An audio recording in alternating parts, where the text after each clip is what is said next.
Bem-vindos ao Mediaulas, eu sou o professor Roberval Moraes e agora nós estamos na segunda parte da histologia do sistema digestório. Eu ia falar para vocês de esôfago, mas eu preferi fazer uma aulinha extra e a gente vai falar de maneira geral do canal alimentar, da visão e das camadas. Porque eu acho que depois que você entender isso aqui, vai ficar muito mais fácil falar de esôfago, estômago, intestinos, etc. Então vamos comigo? Galera, então o que é o canal alimentar?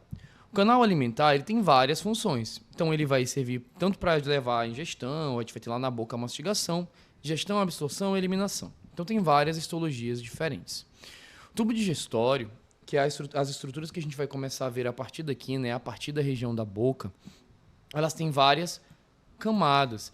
E cada uma dessas camadas, em cada um dos órgãos, vai ter estruturas modificadas, especializadas para aquela função que aquele órgão desempenha. Então sempre, como eu falei, toda a aula praticamente, a função, ela tem a ver sempre com a forma. A forma tem a ver com a função. Então vamos lá. Organização histológica. Todo o meu canal alimentar, todo o meu tubo digestório. O que é tubo digestório? Esôfago, estômago, duodeno, jejum, ilho, intestino grosso, sigmoide, reto, tudo isso junto, onde o alimento passa, eu chamo de canal alimentar. Todo esse meu canal alimentar vai ter 4 camadas. Eu tenho a camada mucosa, a camada submucosa, a muscular e a adventícia ou serosa. Não lembra a diferença de adventícia e serosa? Já gravamos aula sobre isso lá na histologia básica, mas só revisando, a adventícia, a melhor forma de pensar nisso é como se fosse uma casa. Pensa numa casa que nem nos Estados Unidos, você tem lá, não tem muro separando as casas. O quintal de uma casa mistura com o quintal da outra. É a parte que fica entre os órgãos, geralmente tecido frouxo, adipócitos, gordura. Aquela gordura é dessa casa, é desse órgão ou é desse outro? Essa gordura que está aqui no meio é do fígado ou é da vesícula biliar? Você não tem certeza, a gente chama isso de adventícia. Já a serosa, ela tem um muro. Esse muro é um epitélio pavimentoso simples, né, que a gente chama de mesotélio, que fica entre um órgão e outro. Então, adventícia, tecido frouxo, não tenho certeza de que órgão é. O mesotélio é quando eu tenho a serosa, e aí eu tenho certeza de quem é aquele tecido, porque eu tenho um epitélio, eu tenho um muro cercando a casa. Beleza? Então, a camada mucosa, submucosa, muscular e adventícia. Todos esses órgãos terão essas 4 camadas. Alguns só lembrando que troca adventícia por serosa, tá bom? Então, o que tem nessas camadas? O que a gente vai ver em cada uma delas? Vamos falar primeiro da mucosa. Camada mucosa, tá, galera? Que é essa camada mais superficial, a gente vai ter o nosso epitélio de revestimento. São as células do epitélio que vão ficar ali, ó, revestindo. Então, a gente vai variar de acordo com a função. Não dá para dizer, o sistema digestório tem este epitélio. Não, o esôfago tem um, o estômago tem outro, e aí por aí vai. Então, mas a gente tem um epitélio de revestimento. E como todo epitélio, nós temos lâmina própria. Lâmina própria, tecido conjuntivo frouxo, glândulas. Essa glândula varia de órgão para órgão, tá bom? Tem órgãos que tem órgãos que não tem. Vasos sanguíneos linfáticos tem em todos, porque eu preciso nutrir o meu epitélio. Nódulos linfáticos. Em alguns órgãos vai ter proteção ali linfática.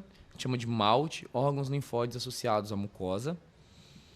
A gente vai ver isso bastante no módulo de imunologia. E aí a gente encerra a camada mucosa. O que dá o limite? O que diz que finaliza a camada mucosa? A muscular da mucosa. A muscular da mucosa é uma camada muscular bem fininha. Ela separa a mucosa da próxima camada que a gente vai ver, que é a submucosa. E o que tem na submucosa? Ele vai dar um pouquinho mais de rigidez ao órgão. Então eu vou ter tecido conjuntivo denso não modelado. Posso ter tecido frouxo também no meio, adipócitos, mas eu tenho um pouquinho de tecido denso. Eu posso ter glândulas, que já vem para cá, para a região da submucosa. Alguns órgãos vão ter. Também vaso sanguíneo linfático. E eu vou ter algo muito especial, que está aqui representado por esse xizinho, que são o plexo submucoso, Ou você também pode chamar esse plexo de Meissner. Eu acho o plexo submucoso mais fácil de lembrar porque está na camada submucosa. O que é esse plexo? É um conjunto de tecido nervoso, de neurônios, que vai servir para tanto ter função sensitiva, entender o que está acontecendo ali no órgão, perceber motilidade, perceber o que está acontecendo, esvaziamento, enchimento, etc. Como também para enviar informações ali motoras, para aquela camada fazer alguma coisa e tal. Então isso é bem interessante. A gente vai ter uma outra camada de tecido nervoso que a gente vai já estudar. Próxima camada é a túnica muscular externa, tá? Ou túnica muscular. Essa túnica ela é predominantemente formada por músculo liso. Então, músculo visceral, você não controla a maioria dos órgãos do sistema digestório de forma voluntária. Então, a gente tem músculo liso. Tem duas exceções. Então, no geral, é tudo liso, mas tem duas exceções. Primeiro terço do esôfago, você consegue aquele primeiro, que nem eu fiz aqui, ó. Primeiro estímulo para engolir, você controla. O restante, não. Ah, vou parar o alimento no meio do meu esôfago, você não consegue. Vou parar o alimento no meu estômago, você não consegue. Se vou fazer meu intestino trabalhar mais rápido, empurrar mais rápido, não dá. Então, primeiro terço esofágico tem músculo estriado esquelético, tá bom? E a última porção lá perto do esfíncter anal, ali na região do reto, a gente tem um pouquinho de músculo estriado esquelético também, que é uma porção voluntária. Você consegue ali não defecar, né? Controlar o impulso de defecar, contraindo ali a região perianal, formando então um músculo estriado esquelético. Todo o resto é músculo liso.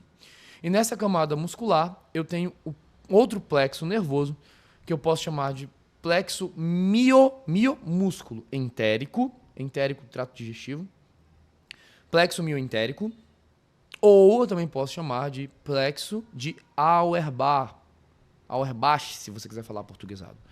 Plexo de Auerbach. Então, plexo mioentérico ou plexo de Auerbach. É a mesma coisa. Você escolhe o nome que você prefere. É bom você saber os dois, porque você não sabe qual é o que vai estar lá na sua prova, que pode cair na sua residência, que pode cair na sua prova de títulos. Tá bom?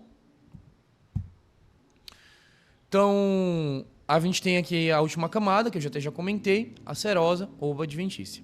Serosa tem um mesotélio junto com o tecido frouxo, tem um muro, né, que protege. Tecido epitelial pavimentoso simples é o mesotélio. E nós temos a camada adventícia, que é tecido conjuntivo frouxo. Galera, para facilitar a vida de vocês, eu tenho 3 serosas no corpo, basicamente.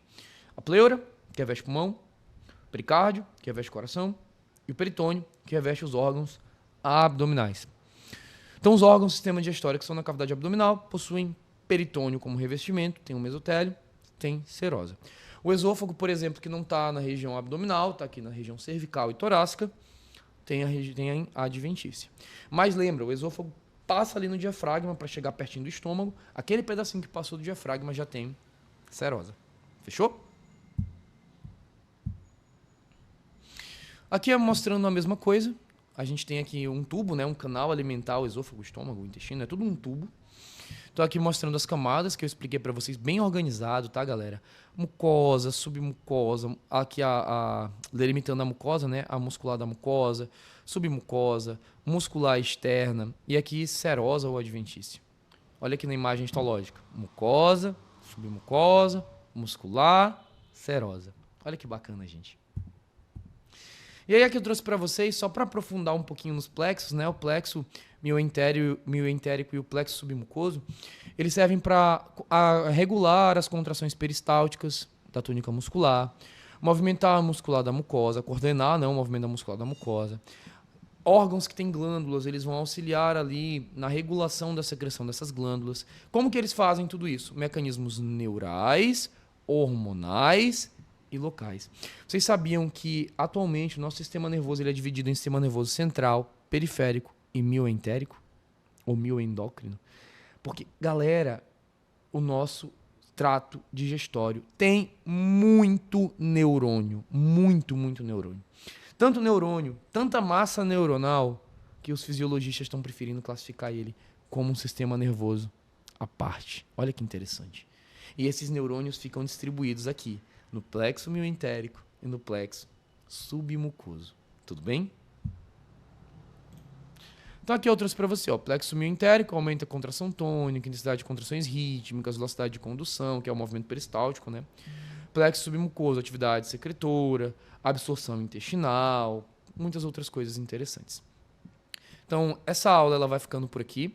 Ela vai servir aí para os nossos próximos assuntos. É impreterível que você assista essa aula, vê ela com calma, com carinho. Ela ficou só com 10 minutinhos, assiste de novo, se precisar. E vamos para as próximas aulas, já conhecendo essas 4 camadas, que a gente vai falar de esôfago, a gente vai falar de estômago, a gente vai falar de muita coisa, e você vai entender muito bem, porque você já aprendeu o assunto. Olha que legal, galera. Então a gente vai ficando por aqui. Eu quero te deixar um forte abraço. Se você gostou desse vídeo, deixa teu like, compartilha com um amigo, te inscreve no canal. Vai te ajudar. Quer deixar alguma sugestão? Quer pedir aula de alguma disciplina? Vai ter várias disciplinas que eu ainda vou lançar. Mas quer pedir uma logo? Deixa aí nos comentários, comenta aí, manda pro teu amigo. Isso ajuda bastante a gente, tá, galera? Tô tentando aí bater as métricas do YouTube pra gente poder ter alguma monetização no canal. Então, se você puder ajudar compartilhando, assistindo, ficando aqui. Se quiser ativar o sininho pra não perder as aulas, fica à vontade. Te vejo na próxima, tá?